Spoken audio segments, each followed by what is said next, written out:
C'est une phase décisive dans la réalisation du projet de construction à Diamniadio des marchés d'intérêt national. L'accord de principe donné par la direction générale d'Exim Bank Turquie suite à la rencontre à Istanbul avec le ministre Alioune Sarr et la visite à Bursa du marché d'intérêt national de cette localité qui s'en est suivi constitue un jalon important. Nous sommes pour parler avec des entreprises turques pour des infrastructures commerciales au Sénégal. Et il était également important de venir visiter, de voir de visu ces types d'infrastructures, comment elles ont été installées. C'est aussi une occasion de dire à ces entreprises qui vont être accueillies dans ces infrastructures commerciales, notamment le grand marché international de Diamniadio, comment il faudrait aussi s'organiser pour avoir plus de relations, on va dire, commerciales et faire plus d'affaires. Donc, visiter nos partenaires techniques et s'inspirer de l'expérience turque sont, on va dire, les deux raisons fondamentales qui nous ont amenés ici.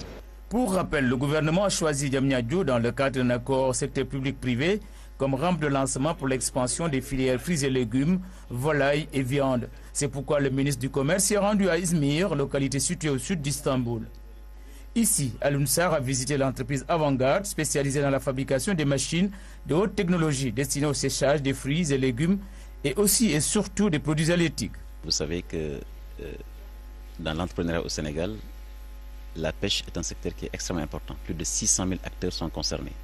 Et nous avons une production post-pêche qui est extrêmement importante. Autrement dit, il y a beaucoup de poissons pêchés qui malheureusement est perdu. Alors ces unités que nous venons de visiter justement permettent de transformer le poisson brut en huile essentielle et en farine. Comme vous le savez, la farine de poisson sert à l'alimentation de la volaille, mais surtout l'huile essentielle sert aux exportations. Et la Turquie est un très grand pays importateur de ces produits, aussi bien huile essentielle mais également poudre. Et donc c'est une très bonne opportunité pour les petites et moyennes entreprises au Sénégal, les entrepreneurs au Sénégal dans le secteur de la pêche, mais surtout dans l'amélioration de la balance commerciale au Sénégal, de telles unités vont beaucoup nous aider. Nous n'allons pas plus seulement nous contenter d'exporter le poisson dans son état classique, mais également, ça sera du poisson transformé, mais ça sera également de la valeur ajoutée tirée sur le poisson.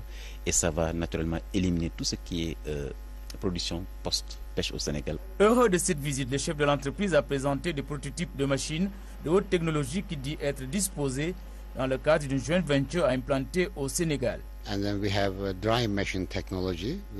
Nous avons des machines de haute technologie dans le domaine du séchage de poissons et de la transformation des fruits et légumes. Nous serons heureux que ces machines soient implantées au Sénégal.